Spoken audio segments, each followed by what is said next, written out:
Hi friends, ನಿಮ್ಮೆಲ್ಲರಿಗೂ ನನ್ನ YouTube ಚಾನಲ್ಗೆ ಸ್ವಾಗತ. ಫ್ರೆಂಡ್ಸ್, ಇವತ್ತು ನಾನು ನಮ್ಮನೇಲಿ ಮೆಂತೆ ಭಾತ್ ರೆಸಿಪಿನ ಮಾಡಿ ತೋರಿಸ್ತಾ ಇದ್ದೀನಿ. ಆ್ಯಕ್ಚುಲಿ ಇವತ್ತು 5 o'clock ಎದ್ದು ನಾನು ಮಾಡ್ತಾ ಇದ್ದೀನಿ. ಡೈಲಿ ನಾನು 5 o'clock ಎದ್ದು ಮಗುಗೆ ಮತ್ತು ಹಸ್ಬೆಂಡ್ಗೆ ಬಾಕ್ಸ್ ಮಾಡ್ತೀನಿ. ಇವತ್ತು ನಾನು ನನ್ನ ಮಗ ಮೆಂತೆ ಭಾತ್ ಕೇಳಿದ್ರಿಂದ ಅವನಿಗೆ ಮೆಂತೆ ಭಾತ್ನ ಮಾಡಿಕೊಡ್ತಾ ಇದ್ದೀನಿ. ಬನ್ನಿ ರೆಸಿಪಿ ಹೆಂಗೆ ಮಾಡೋದಂತ ನೋಡ್ಕೊಂಬರೋಣ. ಈಗ ಕುಕ್ಕರಲ್ಲಿ ಒಂದು 4 ಸ್ಪೂನ್ ಅಷ್ಟು ಎಣ್ಣೆ ಹಾಕ್ಕೊಂಡು ಈಗ ಬಿರಿಯಾನಿ ಸ್ಪೈಸಸ್ನ ನಾನು ಇವಾಗ ಹಾಕ್ಕೊಳ್ತಾ ಇದ್ದೀನಿ. ಅದಕ್ಕೆ ನಾನು ಹಚ್ಕೊಂಡಿರೋ ಈರುಳ್ಳಿ ಮತ್ತು ಪಳಗೆಲೆನೂ ಹಾಕ್ಕೊಂಡಿದ್ದೀನಿ. ಈರುಳ್ಳಿನ ಚೆನ್ನಾಗಿ ಫ್ರೈ ಮಾಡ್ಕೊಳ್ಳೋಣ. ಈರುಳ್ಳಿ ಚೆನ್ನಾಗಿ ಫ್ರೈ ಮಾಡಿದ್ಮೇಲೆ ಇದಕ್ಕೆ ನಾನು ಹಚ್ಕೊಂಡಿರೋ ಟೊಮೊಟೊನ ಹಾಕ್ಕೊಳ್ತಾ ಇದ್ದೀನಿ.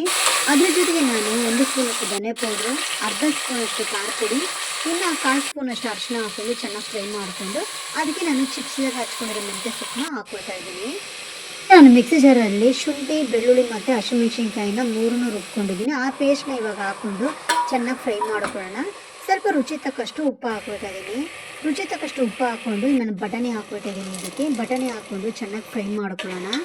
ಚೆನ್ನಾಗಿ ಫ್ರೈ ಮಾಡಿಕೊಂಡು ಇದಕ್ಕೆ ನಾನು 2 ಗ್ಲಾಸಷ್ಟು ರೈಸ್ನ ಇವಾಗ ಹಾಕ್ಕೊಳ್ತಾ ಇದ್ದೀನಿ. ರೈಸ್ ತೊಳ್ಕೊಂಡು ಹಾಕ್ಕೊಂಡು ಒಗ್ಗರಣೆ ಜೊತೆನೇ ಚೆನ್ನಾಗಿ ಫ್ರೈ ಮಾಡ್ಕೊಳ್ಳೋಣ.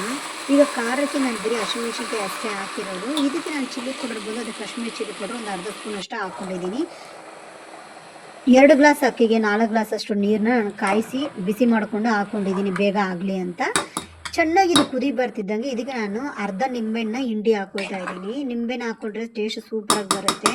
2 ವಿಸಿಲ್ ಬರ್ಸ್ಕೊಳ್ಳೋಣ. ನೋಡಿ ಫ್ರೆಂಡ್ಸ್, 2 ವಿಸಿಲ್ ಬರ್ಸ್ಕೊಂಡಿದ್ದೀನಿ. ಈಗ ಇದನ್ನು ಚೆನ್ನಾಗಿ ಮಿಕ್ಸ್ ಮಾಡ್ಕೊಳ್ಳೋಣ. ನೋಡಿ ಮೆಂತ್ಯ ಭಾತ್ ಎಷ್ಟು ಚೆನ್ನಾಗಿ ಬಂದಿದೆ ಅಂತ, ಸೂಪರಾಗಿ ಬಂದಿದೆ. ಇದ್ರ ಜೊತೆ ನಾವು ಚಟ್ನಿ ಬೇಕಾದರೂ ಮಾಡ್ಕೊಬೋದು, ಮೊಸರು ಬಜ್ಜಿ ಬೇಕಾದರೂ ಮಾಡ್ಕೊಬೋದು. ನಮ್ಮ ಮನೇಲಿ ಇದು ಎರಡೂ ಯಾರೂ ಇಷ್ಟಪಡಲ್ಲ, ಅದರಿಂದ ಬರೀ ಮೆಂತ್ಯ ಭಾತ್ ಅಷ್ಟೇ ಮಾಡಿದ್ದೀನಿ. ನನ್ನ ರೆಸಿಪಿ ನಿಮ್ಗೆ ಇಷ್ಟ ಆಗಿದೆ ಶೇರ್ ಮಾಡಿ, ಕಮೆಂಟ್ ಮಾಡಿ. ನನ್ನ ಯೂಟ್ಯೂಬ್ ಚಾನಲ್ ಸಬ್ಸ್ಕ್ರೈಬ್ ಮಾಡೋದು ಮಾತ್ರ ಮರಿಬೇಡಿ. Thank you, bye by.